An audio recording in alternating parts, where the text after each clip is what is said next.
Hello, Henry from Belgium here. Today, I'm showing you set 6066, Camouflaged Outpost from 1987. It's a castle set, but part of the Forestmen subtheme, a line that only includes 7 sets in total and is highly sought after by collectors all over the world. Complete boxes with all parts and the original manual are very valuable, and prices for them can get quite high.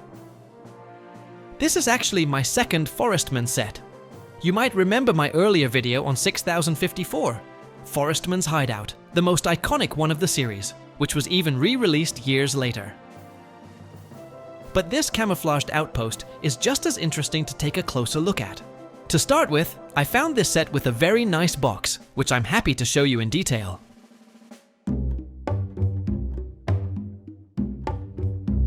On the front and side panels, you can see the set in action, with the Forestmen defending their hideout or hiding their loot. One of the sides shows a bit of damage from where an old price sticker was removed, but overall the box is in excellent condition. The back of the box features several suggestions for alternative builds, something LEGO did frequently in the 80s to inspire creativity. It's the type with a flap lid, and when you open it up, the inside shows another alternate model, the play features, and of course a child enjoying the set. Something that perfectly captures that classic LEGO feeling. The condition of this box is truly neat. Even the plastic window inside is still tight, and it comes with a very clean inner box as well. I find the overall artwork very appealing.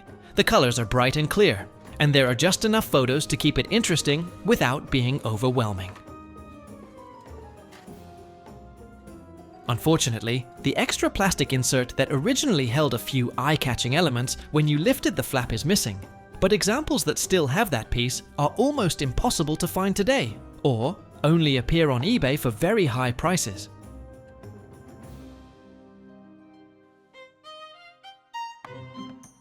The manual is a handy booklet of 28 pages with 25 building steps, including a few small sub-builds.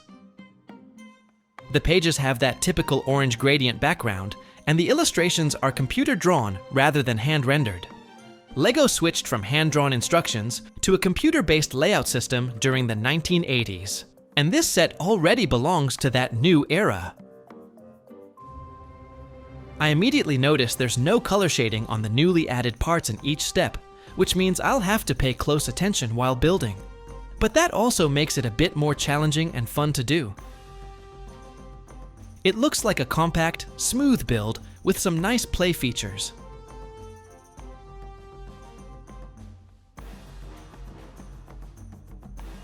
This set contains 211 parts, including all the pieces for the 6 minifigures. The majority and most important pieces are, as with many castle sets, the old light gray bricks. What immediately stands out to me is that the condition of those parts is still remarkably good. I don't see any noticeable discoloration, which is quite exceptional after almost 40 years. The wall panels in particular often suffer from yellowing, as they tend to fade easily from sunlight. There are also quite a few black elements, and the many arch bricks really stand out. Personally, those are parts I really enjoy building with. When this set was released, many of these elements were still fairly new. Some had only been around since 1986, while others, like the corner bricks, were introduced for the first time in 1987. The green plant leaves also went into production around that same period.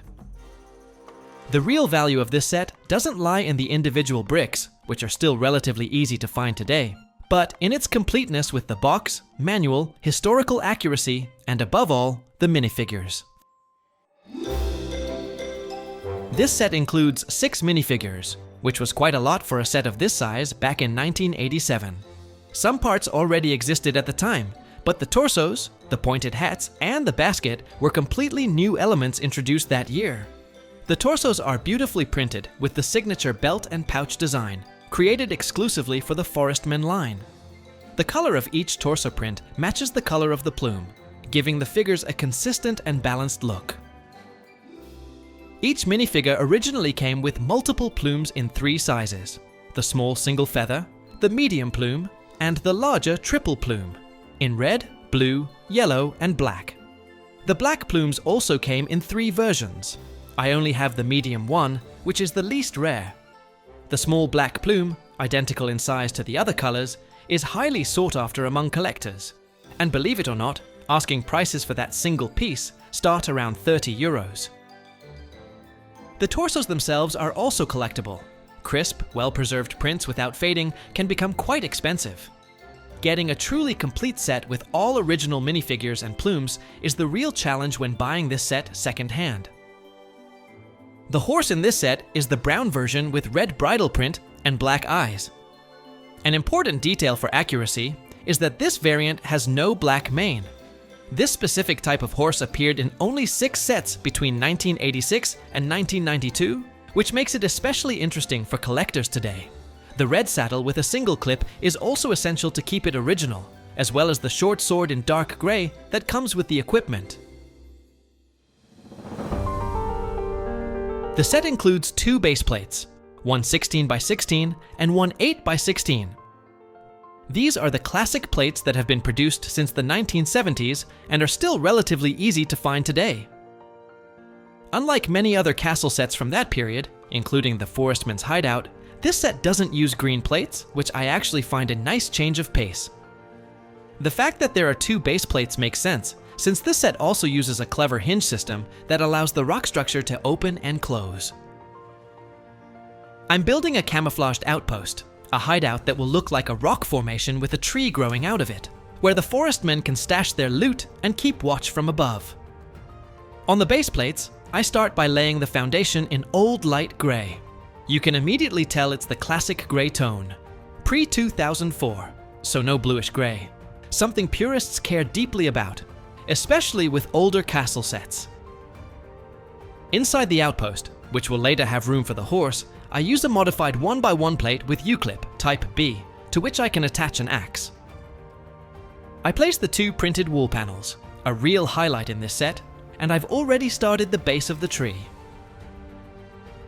On the left side of the rock wall, there's a Technic brick with a hole, into which I'm going to place a door that I'm building now. It's a fun little side build that will add a nice touch of color. This is one of the play features, a hidden entrance where the treasure chest can later be concealed. But that's not all. I'm also building the secret hatch. It's made up of several plates, 2 of which are the roof pieces normally used on cars. In light gray, those roof elements show up in only a limited number of sets. The fact that extra bricks are added on top of the plates feels both realistic and well thought out, as it really emphasizes the rough, uneven texture of the rock face. The hidden hatch also works as a nice play feature, making it easy to access and play inside the outpost. The plant leaves finish it off perfectly and give it that instantly recognizable Forestman look. I finish off this section with plates, including the corner plates that were new in 1987. The height differences between the various plates add extra realism to the rock structure. With that, the first part of the build is complete. The design fits together logically, and the hinge system works perfectly. There's even a smooth tile in place, allowing the 2 halves to slide neatly into each other.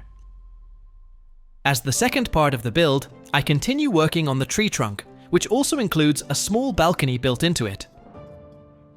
Along the way, I take some time to clean the bricks that have gathered a bit of dust, even though not all of them will be visible in the final model. I always clean and recheck every set again after making a video, before it takes its place in my collection. I think it's important to show you my items exactly as I find them, in their authentic condition. In the future, there will definitely be follow-ups on restorations, or the assembly of complete themes and larger worlds. And of course, I still hope that one day, I'll manage to complete the full Forestman theme, all 7 sets together. Building the tree is really enjoyable, and reminds me a lot of the hideout set, though this one is a bit more complex, especially toward the end. There are noticeably more arch bricks, and I have to pay close attention to make sure all the extra corner bricks, 2x2 bricks, and slopes are placed in the right positions. With the addition of all the plant leaves, it really looks like a realistic tree, and once I place the flag on top, this part of the build is finished. On the sides, 2 small trees are added, along with a black plate with a bar arm up, which can be used to hang the saddle. There's also something interesting to mention about the treasure chest. It contains 2 yellow goblets, which at the time were commonly used to represent treasure.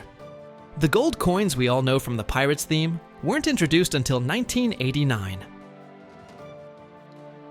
What's important here is having the correct chest base and matching lid. This version of the chest has no rear slots and was produced between 1985 and 1990. You can recognize the correct one by the absence of slots, the markings on the underside, and the tone of the plastic. Using a different variant would make the set historically inaccurate and also less valuable. With the addition of the 6 minifigures, the set now looks truly beautiful and surprisingly full. It still amazes me how much atmosphere and character you can get from just 211 parts. The build felt delightfully old school. Clear steps, a steady flow, and a compact layout with perfectly placed hinges, and a natural-looking rock face built without modern rock panels. The arched tree trunk adds just enough challenge to keep it interesting, and the result is clean and timeless. The light gray rock, black arches, and green foliage nail the vibe of a hidden forest outpost. Every element serving the story. That subtle balance of nature and structure is pure Forestmen. Not knights at war, but outlaws who turn the landscape into their defense. Historically, this set represents an important moment in the evolution of LEGO Castle. The Forestmen appeared in 1987, alongside the Black Falcons and Crusaders, and before the Wolfpack and Dragon Masters. The line introduced a more story-driven approach, less focus on war or fortresses, and more on ambience, secrecy, and play. As for play features, they're simple yet effective. You can hide the treasure chest, guard the entrance, open the rock, or set up an ambush. These aren't just random gimmicks. They invite storytelling and creativity. I hope you enjoyed this video. If you did, feel free to leave a like and subscribe to the channel to see more videos like this in the future. It's completely free. Thanks for watching, and see you in the next video.